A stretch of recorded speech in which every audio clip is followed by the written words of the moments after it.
What's up, everybody, and welcome to the Other Side of the Firewall podcast, all right, where we try to talk with all these movers and shakers and glass ceiling breakers, the people of color who have made it to the other side of the proverbial firewall. My name is Shannon. Ryan Williams isn't with us today. You know, he's out on a well-deserved vacation, you know, getting those rays and that sand in between his toes, you know, but I'm joined by Chris Abacon. What's going on, everybody? And Daniel Acevedo. How's it going, guys? All right, everybody.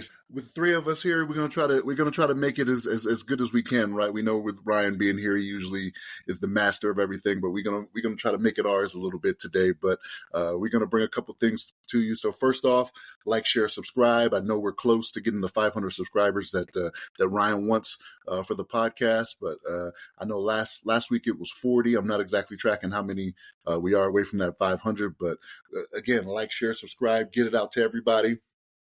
Let them know, hey, these geniuses out here are doing big things. You know, we out here bringing the good news to y'all, you know, to keep y'all safe in the cybersecurity realm. You know what I mean? But let's go ahead and get started here, everybody. So the first article we have here is from Forbes.com, and it's written by Alonzo Martinez. And the title of this one is North Korean Fake IT Worker Dupes Security Firm, a Wake-Up Call for Employers. This is one of those things where I kind of know this is coming, right? Because of AI, right? So the way that this person went about duping this company, he used AI with facial recognition, you know what I mean, to try to pretend he was somebody that he wasn't.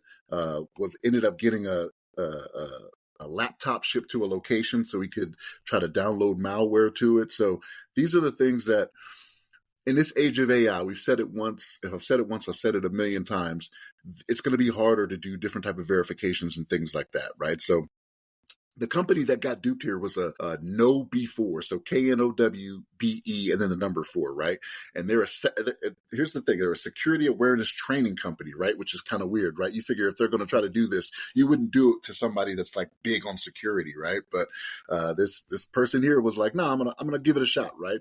North Korea out there shooting their shot, you know what I mean? Like celebrities with these ladies out here in Hollywood, you know what I mean? But yeah, this one was crazy, and I know Chris, you're the one that kind of brought this up to the group, man. This article, it made me chuckle a little bit because I was like, they're getting very brazen now, right? Because again, this is an infosec security operation. This is an infosec company that they try to do this to, and it was a very sophisticated deception, right? So this person actually used a stolen identity, right? Like I said, the AI enhanced photo he used to try to prove he was somebody that he was with. And they actually did like a video interview with this person, right? So it's like, how does this happen to where, we get to the point where somebody can do all of these things? Because in this day and age, right, ever since COVID, when it comes to like doing remote work and doing interviews remotely, it's more and more of that happening. You know what I'm saying? But yeah. Chris, what's your thoughts on this, man? I mean, really, first thoughts about this extremely brazen attack, all right, an attempt to gather information. KnowBe4, I do like KnowBe4 as a platform. My company uses KnowBe4, and I know a lot of companies use KnowBe4 for their yearly cyber awareness training. Think about it from the government perspective, right? KnowBe4 is kind of like the civilian GMT provider, military training provider, right? Like they do all the CBTs for on the civilian side for compliance purposes, right? But it's a really cool platform where you can do a lot of HR functions as well. So it's a very awesome platform. But anyway, what's interesting to me is how they got past the interview process. Really, we're talking screening, we're talking video interviews. I read the blog, and what they did is they took some stock photo and then they made the guy look Korean. And really, I don't know what the video was like, how good the video was, how good this guy's English was. You know, we don't know. But clearly, this guy made an outstanding case for himself, right? To get hired by KnowBe4 as a software engineer, it's pretty impressive, right? It's a very good company. But the way he was trying to deceive them, saying it was a router issue or something to that effect when he was just trying to upload. I mean, come on, man. But it goes to show you how good, when EDRs, enhanced detection, endpoint detection and response and all that stuff is working properly, it's working well. So, their SOC team did an outstanding job. And I don't know the time frame in which they caught this guy. It must have been almost immediate. But man, I think it was impressive, and the fact that KnowBe4 was very open and they published a blog on it, right? And they covered Yeah. like, hey, here's all the media, Forbes, Ars Technica, all these media outlets that cover it. I think that level of transparency, one, is awesome as well. But really, this goes to show you the importance of the onboarding process, onboarding and transferring of personnel, maintaining the rights. And it's the stuff that from like smaller businesses. I mean, a lot of people don't think about how important the HR process is to cybersecurity, a more business oriented process. And really, if you identify the problems from the start, it's almost like preventative care. That's a good way to put it. We're making sure we're putting the right food in our bodies so that we don't get sick. And this is really what KnowBe4. They may have eaten something poisonous, but they were quickly able to get the antidote. So I think it's a really cool article, and it's really good for everybody here as cybersecurity practitioners to have a good understanding. But Daniel, what are your thoughts? No, yeah, you make a lot of good points. I mean, also to point out, like you said in your points, hats off to KnowBe4's Security Operations Center, their SOC, because pretty much they detected it right away. I think in the article alludes that they have their own like proprietary EDR solution. So that's pretty cool that it was able to like pick it up like almost instantaneously. They kind of allude to that in the article and hit the guy up and say, hey, what are you doing? Stop that. Like, stop what you're doing right now. We need to like see what's going on. This article is kind of multi-tiered for me because it's a nation-state actor from North Korea singling out a company like KnowBe4. So I'm almost more curious about why did a North Korean nation-state threat actor go after KnowBe4? Like, what does KnowBe4 have? Is it kind of like something proprietary on how they train? It's just the information they give out, and they kind of want to see how that's going out to the mass in the private sector versus it's not really going to the DoD and military sector. So I'm really curious what the backstory there is. We probably will never get that, obviously, because I don't know any North Korean threat actors to really hit them up and get on the text and get on the line to see what's going on. But that's really like kind of very curious to me. It's like in the back of my mind the whole time I was reading the article.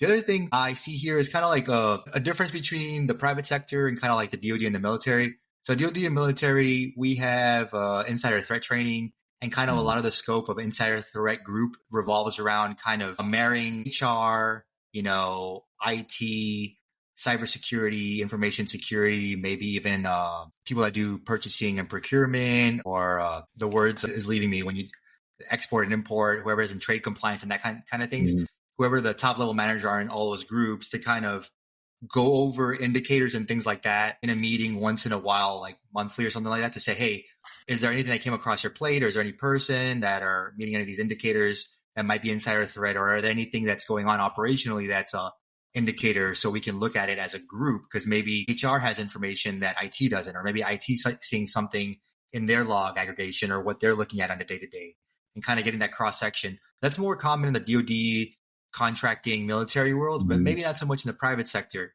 I know the HR has their own checks and balances when they do their screening for hiring. So the fact is, it's cool that they use the AI. That's kind of like the hook for the story. But that threat actor in Korea was going after that company. They already had a stolen identity. They already had like so many things in their favor that if AI wasn't around, they would have used Photoshop or whatever to create this person's identity. And the fact that they got past the hiring process, like Chris said, is very, very, very impressive.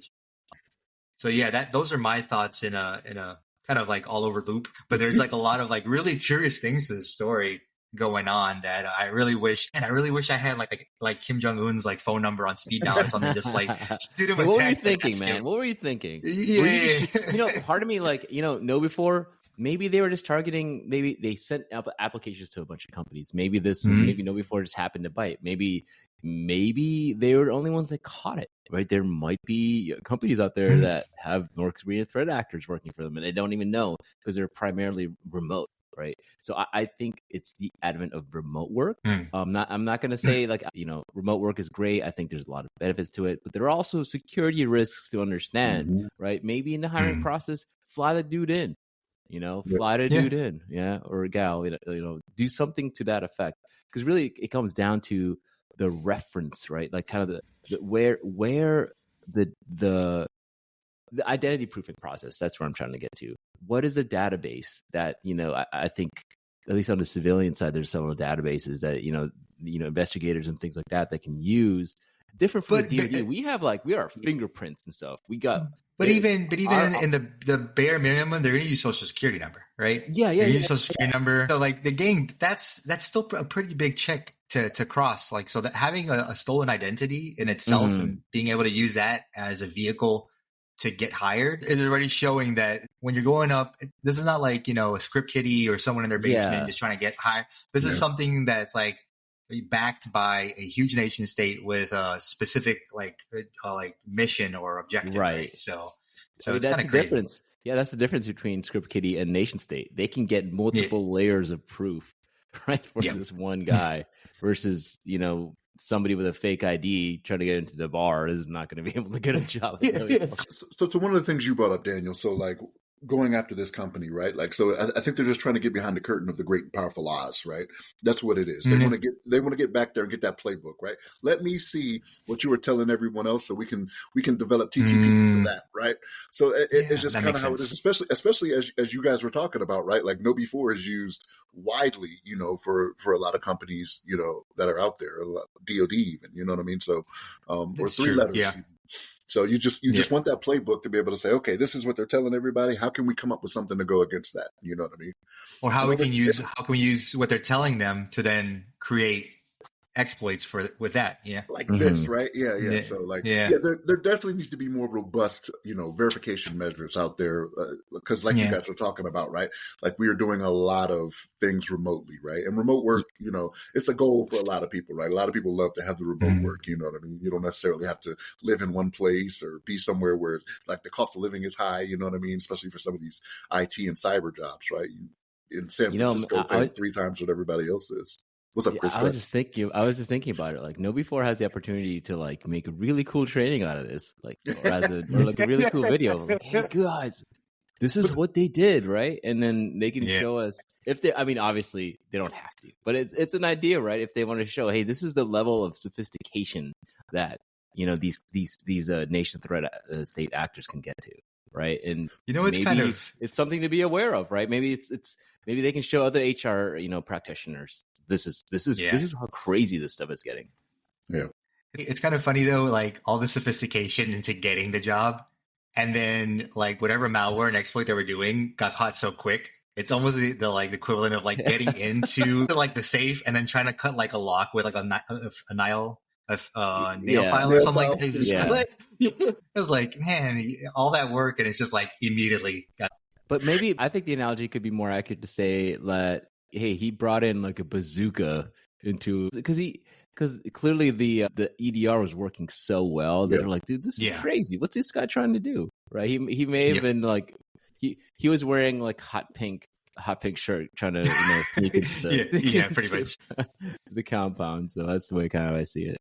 And that's the thing is the IT and the cybersecurity, those departments did their job, right? It was the HR that kind of let them in the front door, and then they were like, "Whoa!" And it kind of goes to show, you gotta live by what you're trying to put out there to everybody, right? You can't be teaching it, and then can't be teaching it, and then going around and letting other things happen that you don't want to. CrowdStrike, you know what I mean? But no, I say that in jest, but. No, I think this is a really good article. One that, practice what you preach is kind of what it's showing, right? They're out there telling people, hey, this is what you need to do. And they're doing it. They're living it. You know what I mean? So, but all right, everybody, we're going to wrap this one up again. Thank you, Chris. Thank you, Daniel. Ryan, hopefully we're making you proud out here, man. While you're living the good life out there. Like I said, getting the sun and the sand all over the place. But everybody, please tune in wherever you get your podcast from. Make sure you try to find it by the other side of the firewall, the other side of the FW. You can find them on all the socials, of which I have none. Chris, where can they find you at? You can find me on LinkedIn under Chris Abacon, last name spelled A Bacon. And what about you, Daniel? Same, Daniel Acevedo in LinkedIn. I don't have a cool last name like Chris, but please hit me up if you want anything. All right, everybody. Stay safe, stay secure.